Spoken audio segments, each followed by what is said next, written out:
Charles Van Doren, who was later a senior editor at Britannica, said, "The ideal encyclopedia should be radical. It should stop being safe."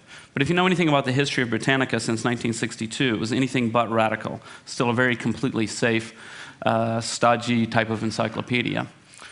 Wikipedia, on the other hand, begins with a very radical idea. And that's for all of us to imagine a world in which every single person on the planet is given free access to the sum of all human knowledge, and that's what we're doing. So Wikipedia, you just saw the little demonstration of it. It's a freely licensed encyclopedia. It's written by thousands of volunteers all over the world in many, many languages. It's written using wiki software, which is the type of software he just demonstrated, so anyone can quickly edit and save, and it goes live on the internet immediately. And everything about Wikipedia is managed by virtually an all-volunteer staff. So when Yochai is talking about new methods of organization, he's exactly describing Wikipedia. And what I'm going to do today is tell you a little bit more about how it really works on the inside. So Wikipedia is owned by the Wikimedia Foundation, which I founded, a nonprofit organization. And our goal, the core aim of the Wikimedia Foundation, is to get a free encyclopedia to every single person on the planet. And so if you think about what that means, it means a lot more than just building a cool website. We're really interested in all the issues of the digital divide, poverty worldwide, empowering people everywhere to have the information that they need to make good decisions. And so we're going to have to do a lot of work that goes beyond just the internet. And so that's a big part of why we've chosen the free licensing model, because that empowers local entrepreneurs or anyone who wants to can take our content and do anything they like with it. You can copy it, redistribute it, and you can do it commercially or non-commercially. So there's a lot of opportunities that are going to arise around Wikipedia all over the world. We're funded by donations from the public, and one of the more interesting things about that is how little money it actually takes to run Wikipedia. So Yochai showed you the graph of what the cost of a printing press was, and I'm going to tell you what the cost of Wikipedia is, but first I'll show you how big it is. So we've got over 600,000 articles in English. We've got 2 million total articles across many, many different languages. The biggest languages are German, Japanese, French. All the Western European languages are quite big. But only around 1/3 of all of our traffic to our web cluster is to the English Wikipedia, which is surprising to a lot of people. A lot of people think in a very English-centric way on the internet. But for us, we're truly global. We're in many, many languages. How popular we've gotten to be, we're a top 50 website. And we're more popular than the New York Times. So this is where we get to Yochai's discussion. This shows the growth of Wikipedia. We're the blue line there, and then this is the New York Times over there. And what's interesting about this is that the New York Times website is a huge, enormous corporate operation with I have no idea how many hundreds of employees. We have exactly one employee, and that employee is our lead software developer. And he's only been our employee since January 2005, all the other growth before that. So the servers are managed by a ragtag band of volunteers. All the editing is done by volunteers. And the way that we're organized is not like any traditional organization you can imagine. People are always asking, well, who's in charge of this or who does that? And the answer is anybody who wants to pitch in. It's a very unusual and chaotic thing.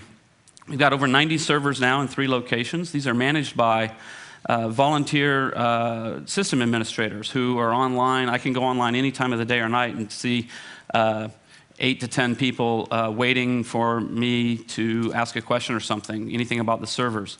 You could never afford to do this in a company. You could never afford to have a standby crew of people 24 hours a day and do what we're doing at Wikipedia. So we're doing around 1.4 billion page views monthly. So it's really gotten to be a huge thing. And everything is managed by the volunteers, and the total monthly cost for our bandwidth is about $5,000, and that's essentially our main cost. We could actually do without the employee. We hired Brian because he was working part-time for 2 years and full-time at Wikipedia, so we actually hired him so he could get a life and go to the movies sometimes. So the big question when you've got this really chaotic organization is, why isn't it all rubbish? Why is the website as good as it is? First of all, how good is it? Well, it's pretty good. It isn't perfect, but it's much, much better than you would expect given our completely chaotic model. So when you saw him make a ridiculous edit to the page about me, you think, well, this is obviously just going to degenerate into rubbish. But when we've seen quality tests, and there haven't been enough of these yet, and I'm really encouraging people to do more, comparing Wikipedia to traditional things, we win hands down. So a German magazine compared German Wikipedia, which is really much, much smaller than English, to Microsoft Encarta and to Brockhaus Multimedia, and we won across the board. They hired experts to come and look at articles and compare the quality, and we were very pleased with that result. So a lot of people have heard about the Wikipedia Bush-Kerry controversy. This is, the media has covered this somewhat extensively. Started out with an article in Red Herring. The reporters called me up, and I mean, I have to say, they spelled my name right, but they really wanted to say the Bush-Kerry election is so contentious, it's tearing apart the Wikipedia community. And so they quote me as saying they're the most contentious in the history of Wikipedia. What I actually said is they're not contentious at all. So it's a slight misquote. The articles were edited quite heavily, and it is true that we did have to lock the articles on a couple of occasions. Time magazine recently reported that extreme action sometimes has to be taken, and Wales locked the entries on Kerry and Bush for most of 2004. This came after I told the reporter that we had to lock it for occasionally a little bit here and there. So the truth in general is that the kinds of controversies that you would probably think we have within the Wikipedia community are not really controversies at all. Articles on controversial topics are edited a lot, but they don't cause much controversy within the community. And the reason for this is that most people understand the need for neutrality. The real struggle, the real struggle is not between the right and the left. That's what most people assume, but it's between the party of the thoughtful and the party of the jerks. And no side of the political spectrum has a monopoly on either of those qualities. The actual truth about the specific Bush-Kerry incident is that the Bush-Kerry articles were locked less than 1% of the time in 2004, and it wasn't because they were contentious, it was just because there was routine vandalism, which happens sometimes even on stage. People, sometimes even reporters have reported to me that they vandalized Wikipedia and were amazed that it was fixed so quickly, and I said, you know, I always say, please don't do that, that's not a good thing. So how do we do this? How do we manage the quality control? How does it work? So there's a few elements, mostly social policies, and some elements of the software. So the biggest and the most important thing is our neutral point of view policy. This is something that I set down from the very beginning as a core principle of the community that's completely not debatable. It's a social concept of cooperation, so we don't talk a lot about truth and objectivity. The reason for this is if we say we're only going to write the truth about some topic, that doesn't do us a damn bit of good of figuring out what to write, because I don't agree with you about what's the truth. But we have this jargon term of neutrality, which has its own long history within the community, which basically says anytime there's a controversial issue, Wikipedia itself should not take a stand on the issue. We should merely report on what reputable parties have said about it. So this neutrality policy is really important for us because it empowers a community that is very diverse to come together and actually get some work done. So we have very diverse contributors in terms of political, religious, cultural backgrounds. By having this firm neutrality policy, which is non-negotiable from the beginning, we ensure that people can work together and that the entries don't become simply a war back and forth between the left and the right. If you engage in that type of behavior, you'll be asked to leave the community. So real-time peer review. Every single change on the site goes to the recent changes page. So as soon as he made his change, it went to the recent changes page. That recent changes page was also fed into IRC channel, which is an internet chat channel that people are monitoring with various software tools. And people can get RSS feeds. They can get email notifications of changes. And then users can set up their own personal watch list. So my page is on quite a few volunteers' watch lists because it is sometimes vandalized. And therefore, what happens is someone will notice the change very quickly, and then they'll just simply revert the change. There's a new pages feed, for example. So you can go to a certain page of Wikipedia and see every new page as it's created. This is really important because a lot of new pages that get created are just garbage that have to be deleted, you know, ASDF, ASDF. But also that's some of the most interesting and fun things at Wikipedia, some of the new articles. People will start an article on some interesting topic. Other people will find that intriguing and jump in and help and make it much better. So we do have edits by anonymous users, which is one of the most controversial and intriguing things about Wikipedia. So Chris was able to do his change. He didn't have to log in or anything. He just went on the website and made a change. But it turns out that only about 18% of all the edits to the website are done by anonymous users. And that's a really important thing to understand, is that the vast majority of the edits that go on in the website are from a very close-knit community of maybe 600 to 1,000 people who are in constant communication. And we have over 40 IRC channels, 40 mailing lists. All these people know each other, they communicate, we have offline meetings. These are the people who are doing the bulk of the site, and they are, in a sense, semi-professionals at what they're doing. That the standards that we set for ourselves are equal to or higher than professional standards of quality. We don't always meet those standards, but that's what we're striving for.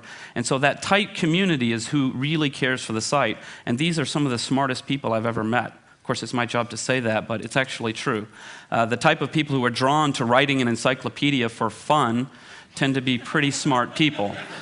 The tools in the software, there's lots of tools that allow us meaning the community, to self-monitor and to monitor all the work. This is an example of a page history on flat Earth, and you can see some changes that were made. What's nice about this page is you can immediately take a look at this and see, oh, okay, I understand now. When somebody goes and looks at, they see that an anonymous IP number made an edit to my page. That sounds suspicious. Who is this person? Somebody looks at it. They can immediately see, highlighted in red, all of the changes that took place. To see, okay, well, these words have changed, things like this. So that's one tool that we can use to very quickly monitor the history of a page. Another thing that we do within the community is we leave everything very open-ended. Most of the social rules and the methods of work are left completely open-ended in the software. All of that stuff is just on wiki pages, and so there's nothing in the software that enforces the rules. The example I've got up here is a votes for deletion page. So I mentioned earlier, people type ASDF, it needs to be deleted. Cases like that, the administrators just delete it. There's no reason to have a big argument about it. But you can imagine there's a lot of other areas where the question is this notable enough to go on Encyclopedia? Is the information verifiable? Is it a hoax? Is it true? Is it what? So we needed a social method for figuring out the answer to this. And so the method that arose organically within the community is the votes for deletion page. And in the particular example we have here, it's a film, Twisted Issues. And the first person says, now this is supposedly a film, it fails the Google test miserably. The Google test is you look in Google and see if it's there, because if something's not even in Google, it probably doesn't exist at all. It's not a perfect rule, but it's a nice starting point for quick research. So somebody says, delete it, please, delete it, it's not notable. And then somebody says, wait, I found it in a book, Film Threat Video Guide, the 20 underground films you must see. Oh, okay, so the next person says, clean it up. Somebody says, I found it in IMDb, keep. And what's interesting about this is that the software these votes are they're just text typed into a page. This is not really a vote so much as it is a dialogue. Now, it is true that at the end of the day, an administrator can go through here and take a look at this and say, okay, 18 deletes, 2 keeps, we'll delete it. But in other cases, this could be 18 deletes and 2 keeps, and we would keep it, because if those last 2 keeps say, wait a minute, nobody else saw this, but I found it in a book, and I found a link to a page that describes it, and I'm going to clean it up tomorrow, so please don't delete it, then it would survive. And it also matters who the people are who are voting. Like I say, it's a tight-knit community. Down here at the bottom, Keep Real Movie, Rick Kay. Rick Kay is a very famous Wikipedian who does an enormous amount of work with vandalism, hoaxes, and votes for deletion. His voice carries a lot of weight within the community because he knows what he's doing. So how is all this governed? I mean, people really want to know about, okay, administrators, things like that. So the Wikipedia governance model, the governance of the community, is a very confusing but a workable mix of consensus, meaning we try not to vote on the content of articles because the majority view is not necessarily neutral. Some amount of democracy. All of the administrators, these are the people who have the ability to delete pages. That doesn't mean they have the right to delete pages. They still have to follow all the rules. But they're elected. They're elected by the community. Sometimes people, random trolls on the internet, like to accuse me of handpicking the administrators to bias the content of the encyclopedia. I always laugh at this because I have no idea how they're elected, actually. There's a certain amount of aristocracy, and so you got a hint of that when I mentioned like Rick Kay's voice would carry a lot more weight than someone we don't know. I give this talk sometimes with Angela, who was just re-elected to the board from the community, to the board of the foundation, with more than twice the votes of the person who didn't make it. And I always embarrass her because I say, well, Angela, for example, could get away with doing absolutely anything within Wikipedia because she's so admired and so powerful. But the irony is, of course, that Angela can do this because she's the one person who you know would never, ever, ever break any rules of Wikipedia. And I also like to say she's the only person who actually knows all the rules of Wikipedia. So, and then there's monarchy, and that's my role in the community. So I was describing this in Berlin once, and the next day in the newspaper, the headline said, "I am the Queen of England." And that's not exactly what I said, but the point is, my role in the community, within the free software world, there's been a long-standing tradition of the benevolent dictator model. So if you look at most of the major free software projects, they have one single person in charge who everyone agrees is the benevolent dictator. Well, I don't like the term benevolent dictator, and I don't think that it's my job or my role in the world of ideas to be the dictator of the future of all human knowledge compiled by the world. It just isn't appropriate. But there is a need still for a certain amount of monarchy, a certain amount of sometimes we have to make a decision and we don't want to get bogged down too heavily in formal decision-making processes. So as an example of why this has been, or how this can be important, we recently had a situation where a neo-Nazi website discovered Wikipedia, and they said, oh, well, this is horrible, this Jewish conspiracy of a website, and we're going to get certain articles deleted that we don't like, and we see they have a voting process, so we're going to send, we have 40,000 members, and we're going to send them over, and they're all going to vote and get these pages deleted. Well, they managed to get 18 people to show up. That's neo-Nazi math for you. They always think they've got 40,000 members when they've got 18, but they managed to get 18 people to come and vote in a fairly absurd way to delete a perfectly valid article. Of course, the vote ended up being about 85 to 18, so there was no real danger to our democratic processes. On the other hand, people said, but what are we going to do? I mean, this could happen. What if some group gets really seriously organized and comes in and wants to vote? Then I said, well, we'll just change the rules. That's my job in the community, to say we won't allow our openness and freedom to undermine the quality of the content. And so as long as people trust me in my role, then that's a valid place for me. Of course, because of the free licensing, if I do a bad job, the volunteers are more than happy to take and leave. I can't tell anyone what to do. So the final point here is that to understand how Wikipedia works, it's important to understand that our wiki model is the way we work, but we are not fanatical web anarchists. In fact, we're very flexible about the social methodology because it's ultimately the passion of the community is for the quality of the work, not necessarily for the process that we use to generate it. Thank you.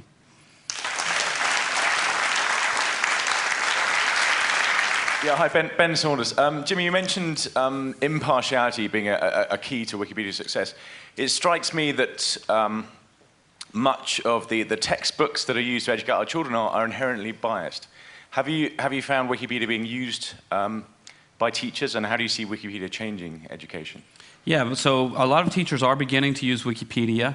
There's a media storyline about Wikipedia, which I think is false. It builds on the storyline of bloggers versus newspapers. And the storyline is, there's this crazy thing, Wikipedia, but academics hate it and teachers hate it. And that turns out to not be true. The last time I got an email from a journalist saying, why do academics hate Wikipedia? I sent it from my Harvard email address because I was recently appointed a fellow there. And I said, well, they don't all hate it. But I think there's going to be huge impacts, and we actually have a project that I'm personally really excited about, which is the Wikibooks project, which is an effort to create textbooks in all the languages. And that's a much bigger project. It's going to take 20 years or so to come to fruition. But part of that is to fulfill our mission of giving an encyclopedia to every single person on the planet. We don't mean we're going to spam them with AOL-style CDs. We mean we're going to give them a tool that they can use. And for a lot of people in the world, if I give you an encyclopedia that's written at a university level, it doesn't do you any good without a whole host of literacy materials to build you up to the point where you can actually use it. And so the Wikibooks project is an effort to do that. And I think that we're going to really see a huge, it may not even come from us, there's all kinds of innovation going on, but freely licensed textbooks are the next big thing in education.